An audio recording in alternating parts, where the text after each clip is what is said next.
to be given the opportunity to take on the design, the development, the engineering of the first Jeep BEV in North America, as over the moon. But it's the first Jeep BEV. The responsibility and the weight that came with that, because I know what a Jeep is. And just because we're moving into electrification doesn't mean we can give up anything of what people expect from a Jeep. I mean, I drive a Jeep, my husband drives a Jeep, my boys share a Jeep, which means they're usually driving mine. And so I know the security, the confidence, the stability that everybody expects when they get behind the wheel. So that is what drove my every decision as we went through the development process, is that we needed to move to electrification. It's fun, it's exciting, but we couldn't give up anything when it came to what a Jeep is and what it represents to people. So to start with that, we had the platform. That's the great foundation to any vehicle, is making sure that the platform is set up appropriately. So this is one of the very first applications off of the Stella Large platform. We actually originally called it the multi-energy platform, because that's exactly what it is. It can handle multiple BEV batteries. It can have ICE engines. It could have a hybrid, and it has both longitudinal and transversal capability. So you have that kind of flexibility. You can create anything that's necessary. It also comes with a tremendous amount of improvements from the exit vehicle. 5-inch lowered center of gravity, 35% improvement in torsional stiffness, and a 50% weight balance front to rear. And all of that equates to the driving experience and the sense of security, which again equates to capability when you're driving the car. Well, let's talk about what's required for a Jeep. So first off, to power it, we have a 250 kilowatt electric drive motor times 2. And I know you can see the words on the screen. I know you've seen the numbers in your press kit of a 0 to 60 in 3.4 seconds. But quite honestly, that means nothing until you experience it. So I'm delighted that you're going to get that opportunity today. One of the best parts of my job, we would go out to the test track, we'd run a 0 to 60, giggle, and then do it all over again. It was the absolute highlight of being able to develop the car. And then with that torque, with that power, comes again the sense of security, the sense of confidence that you can navigate in any environment necessary and be able to get through any conditions that you're in. And again, with Jeep, it was very important that we did all of our validation under those extremes. And the extremes, as you can see in the pictures, it included going out to the Rockies, the United States. We also chased snow and ice in New Zealand because we needed to be absolutely certain that we got it right and the cars would perform the way we needed them to.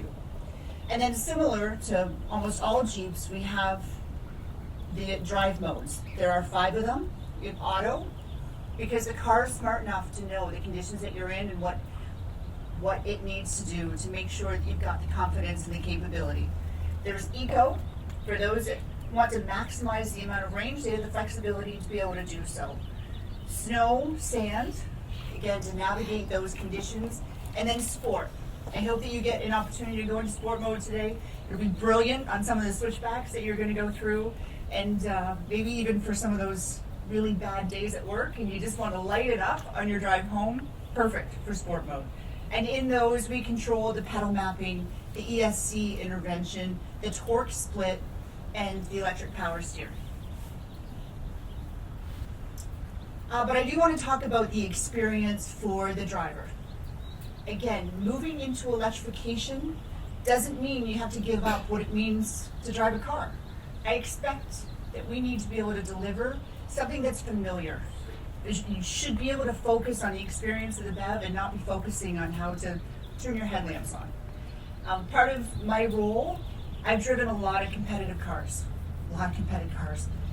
And there were times I got in and I could not figure out how to turn the wipers on. I couldn't figure out how to change the radio. And the frustration that came with that, I mean, I'm an automotive engineer. This is my business. And if I can't figure it out, it's not right. So again, one of my most important missions was to make sure that we didn't frustrate anybody. You need to be able to enjoy electrification, the fun of it, the joy of it, and not be worrying about how to control the basics of the car. That includes the radio, the headlamps, the wipers. We also wanted to make sure we did a lot of thoughtfulness into how we laid out the interior along with Ryan's team. The steering wheel that Ryan touched base on. Originally it started as a flat bottom, that's somewhat traditional, but when we got into the box and started really looking, it clipped the cluster. That beautiful cluster that Ryan and his team created couldn't see, and despite where we laid out thoughtfully all the telltales, if you couldn't see them and can't see them, that's security, and security equals confidence. And I don't want anyone getting in the car not feeling confident. So we did make the decision at that point to go flat top, maximize how much you could see. Again, a little unconventional, concerned me a little bit, but it was so important to make sure that visibility was the number one priority. And I will tell you now, that steering wheel is one of my favorite parts of the car. I hope you feel the same.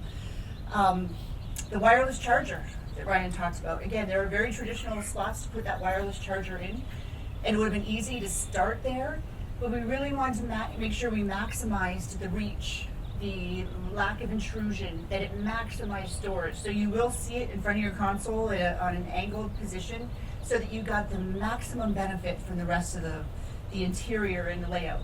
And then USBs. Again, I know how I drive my car, making sure that I have enough spots to be able to charge my devices, that my family has enough spots is so critically important. And we agonized over what type, USB-A, USB-C, how many, and ultimately made the decision on 2 USB-Cs, front and rear, recognizing the times that we would be in now and that that's what people's devices has. But again, it was about putting the thought in so that everybody had exactly what they needed and we're giving up nothing by driving a BEV. But then let's talk for a moment about the BEV experience. We've got to make sure people are getting into one, they're getting everything they can out of it. The first one is the Jeep app. So from the comfort of your home, you can map out where it is that you're going. The app will tell you how far you can go, where you need to stop, what percentage of state of charge you'll be at when you reach there, what you need to top up to, how long it will take. Because quite frankly, range anxiety is real, especially in a country this large. It's real. So everything we can do to take that anxiety down, so all you have to do is enjoy the car. And then similarly, on the head unit, you can take what you do in the map, you send it to the head unit, and then it's there. It gives you the peace of mind of exactly where you're going, how long you're going to be there for, and what you need to top up to. In addition, we have the EV pages. You will see these when you get into the cars today. Give you the opportunity to choose min or max regen, and then creep on and off.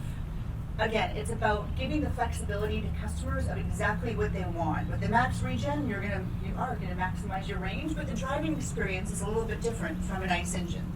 Similarly with creep, many of us have muscle memory. We've driven ICE engines for probably longer than most of you, but a long time, and you know how long it takes for a vehicle to coast down. You know what you expect when you come off the pedal at a stoplight. You can keep creep on and you'll get that exact same response. So that the transition into electrification is just a little bit simpler.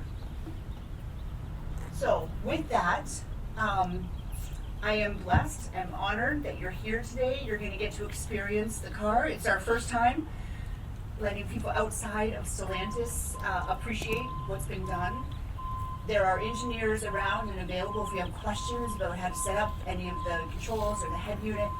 But most importantly, I hope you all get a chance to giggle too today.